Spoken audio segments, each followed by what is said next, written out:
لله نحمده ونستعينه ونستغفره ونعوذ بالله من شرور أنفسنا ومن سيئات أعمالنا.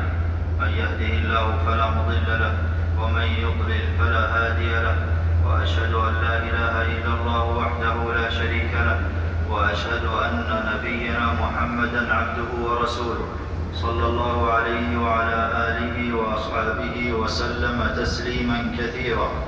أما بعد، فاتقوا الله عباد الله حق التقوى وراقبوه في السر والنجوى. أيها المسلمون، فضل الله الليالي والأيام بعضها على بعض، واصطفى من الشهور شهرا جعله غرة شهور العام، وخصه بمزيد من الفضل والإكرام، فأنزل فيه القرآن، وفيه تفتح أبواب الجنان وتغلق أبواب النيران وتصفد الشياطين، وتكفر فيه الخطايا إذا اجتنبت الكبائر.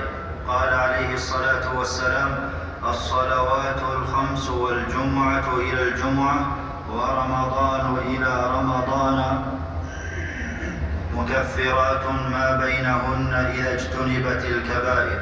رواه مسلم.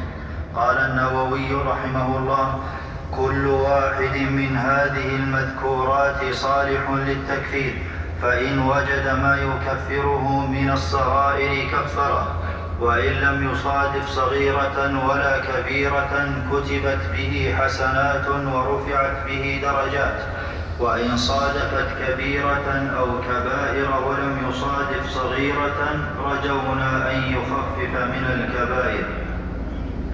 من صام نهاره إيمانا واحتسابا غفر له ما تقدم من ذنبه، ومن قام ليله إيمانا واحتسابا غفر له ما تقدم من ذنبه.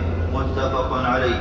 قال شيخ الإسلام رحمه الله: إيمانه بأن الله شرع ذلك وأوجبه ورضيه وأمر به، واحتسابه ثوابه عند الله أن يفعله خالصا يرجو ثوابه.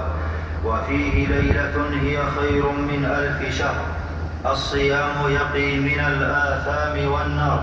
قال عليه الصلاة والسلام: الصيام جنة. متفق عليه. وأما ثوابه فالذي يتولاه هو الرب الكريم. قال النبي صلى الله عليه وسلم: قال الله عز وجل: كل عمل ابن آدم له إلا الصوم فإنه لي وأنا أجزي به. متفق عليه. قال القرطبي رحمه الله: معناه أن الأعمال قد كشفت مقادير ثوابها للناس، وأنها تضاعف من 10 إلى 700 إلى ما شاء الله، إلا الصيام فإن الله يثيب عليه بغير تقدير. والعمل الصالح يشرف في الزمان الفاضل، وأفضل القربات توحيد الله وإخلاص العمل له، وبهذا أمر جميع الخلق. قال جل شأنه: وما أمروا إلا ليعبدوا الله مخلصين له الدين. والأعمال الصالحة لا تقبل إلا بمتابعة سنة النبي صلى الله عليه وسلم، وطاعته موجبة للجنة. قال عليه الصلاة والسلام: من أطاعني دخل الجنة. رواه البخاري. والصلاة عامود الدين وعهد على الله، من حافظ عليها دخل الجنة. قال الرسول صلى الله عليه وسلم: 5 صلوات كتبهن الله على العباد، من أتى بهن لم يضيع منهن شيئا استخفافا بحقهن كان له عند الله عهد أن يدخله الجنة. رواه أحمد. ومن نام عن فرضها لم يعرف قدر رمضان، ومن تكاسل عن سننها ورواتبها فقد غفل عن فضل رمضان. والقرآن الكريم مما امتن الله به على هذه الأمة. قال عز وجل: لقد من الله على المؤمنين إذ بعث فيهم رسولا من أنفسهم يتلو عليهم آياته، كثرت أسماؤه وتوصافه، وقدمه في الذكر عليهم من نعمه. الرحمن علم القرآن الإنسان. تلاوته تزيد في الإيمان، وآياته أبكت العظماء. امتدح الله من تلاه وعمل به، ووعده بالزيادة والوفاء. قال سبحانه: إن الذين يتلون كتاب الله وأقاموا الصلاة وأنفقوا مما رزقناهم سرا وعلانية يرجون تجارة لن تبور ليوفيهم أجورهم ويزيدهم من فضله.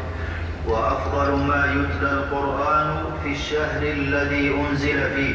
قال ابن عباس رضي الله عنهما: كان رسول الله صلى الله عليه وسلم أجود الناس، وكان أجود ما يكون في رمضان حين يلقاه جبريل، وكان يلقاه في كل ليلة من رمضان فيدارسه القرآن. متفق عليه. قال ابن حجر رحمه الله: بمجموع ما ذكر من الوقت والمنزول به والنازل والمذاكرة حصل المزيد في الجود.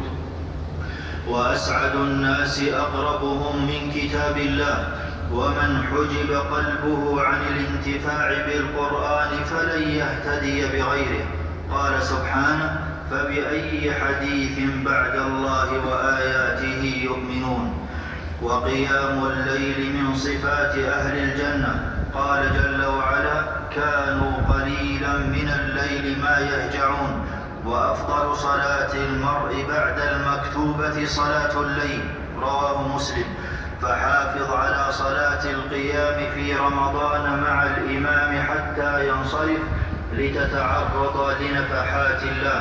قال رسول الله صلى الله عليه وسلم: والدعاء يخترق السماوات حتى يصل إلى الله ولا يرده أحد.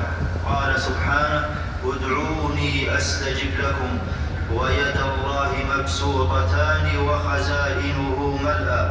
قال النبي صلى الله عليه وسلم: يد الله ملأى لا تغيضها أي لا تنقصها نفقة، سحاء أي دائمة الصب بالعطاء الليل والنهار. متفق عليه. فسل الكريم ما شئت من خيري الدنيا والآخرة، من الهداية وصلاح الذرية والسعادة والفلاح والرزق الحلال ودخول الجنة. وادع ربك بكل ما تتمناه يتحقق لك ذلك بإذن الله. قال تعالى: أجيب دعوة الداع إذا دعان.